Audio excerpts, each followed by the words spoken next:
แหนมตุ้มจิ๋ว100 เม็ดขนาด60 กรัมขายใส่กับแก้มและใส่กับข้าวมาทางนี้ส่วนราคาแม่นบ่ฮอด200 บาทซะใครที่อยากสั่งซื้อตามเฮาไม่ให้ไปกดต่ำลิงก์นะทุกคนเด้อเฮาจะให้ลิงก์ไว้อยู่ใต้คอมเมนต์เด้อถ้าเป็น FC อยู่ภาคไทยสามารถกดสั่งซื้อตามลิงก์ได้เลยเพราะว่าอาหารเพิ่นจะไล่ไวแน่ถ้าเป็นอยู่ภาคลาวนะถ้าว่ากดสั่งซื้อก็สามารถสั่งซื้อได้คือกันแต่ว่าระยะทางการส่งจะเหิงแน่เวลาข้ามมาฮอดลาวหันแหนมจะอยากส้มไปน้อยนึงทุกคนเพราะว่าใช้เวลาก็ประมาณ 5-7 มื้อแต่ถ้าเป็นอยู่ไทยนะน่าจะกดสั่งซื้อปุ๊บไล่ปั๊บโปเฮาก็บ่แน่ใจคือกันมาเธออาจจะกดสั่งซื้อมื้อนี้มื้ออื่นอาจจะได้บอกเลยว่าราคานี้หันคุ้มแหงทุกคน100 เม็ดเพิ่นว่าหั่นนะ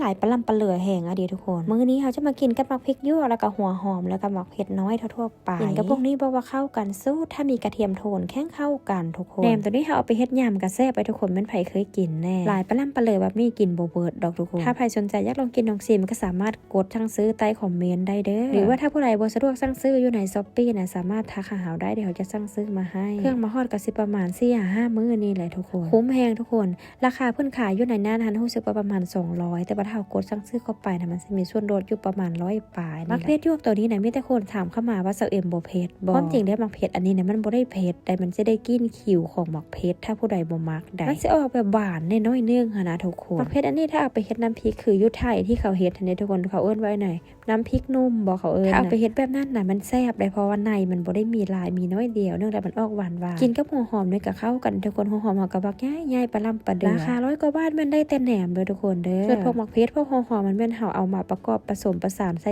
ซื่อๆจากนั้นไผสิกดสั่งซื้อไปหรือว่าสั่งกับเฮาไปพัดว่าเป็นหยังคือบ่ได้มักเพชรแบบสับเอ็มกินพัดว่าบางสิ่งบางอย่างเฮาก็เอามาผสมประสานเพื่อให้มันเป็นกับกับแก้มไปในตัวว่าซั่นมักพริกหวานมักพริกหยวกตัวนี้ทุกคนมันสิมีอีกแบบนึงที่แบบมันเป็นลูกกลมๆหั่นแบบนั้นมันจะมีทางสีเขียวสีเหลืองสีแดงแบบมันก็แซ่บทุกคนมันกรอบดีแหนมจิ้มจิ๋วนี่เป็นอีกเมนูนึงที่เป็นไปได้เอ็มกินเดี๋ยวเอ็มบ่อยากหยุดนะทุกคนมันแซ่บนะกินแล้วก็มันไปเลยกินแล้วมันเพลินนะทุกคนกินลูกนี้ไปต่อลูกนั้นกินลูกนั้นไปต่อลูกนี้ถ้าอยู่บ้านเฮาเพิ่นจะขายอยู่ตามเซเว่นเด้อแต่ว่าอยู่ในเซเว่นนั้นเพิ่นจะเอามาขายแบบเป็นถุงน้อยๆถุงละประมาณ 3-40 พันเก็บนี่แน่นอนว่าถุงน้อยก็ต้องราคาถูกเนาะแต่ถ้าถุงใหญ่ก็ราคาจะเพิ่มขึ้นมาน้อยนึงแต่ว่าตัวที่เอ็มกินนี่รู้สึกว่ามันคุ้มแห่งอดีตไล่ตั้ง100 เม็ดพุ่นได้ราคานะบ่ฮอด200ซ้ำทุกคนเป็นตาสะอ่อนค่ะนอกจากไข่นงไข่แหนมแล้วถ้าผู้ใดอยากสั่งซื้อเครื่องต่างๆบอกว่าจะเป็นอยู่ใน Shopee Lazada TikTok หรือว่าทั่วประเทศไทยนะทุกคนสามารถทักหาเอ็มได้เด้อเพราะว่าเอ็มเป็นคนรับสั่งเครื่องอยู่ประเทศไทยมาประเทศลาวอยู่แล้วโดยเฉพาะตามแอปต่าง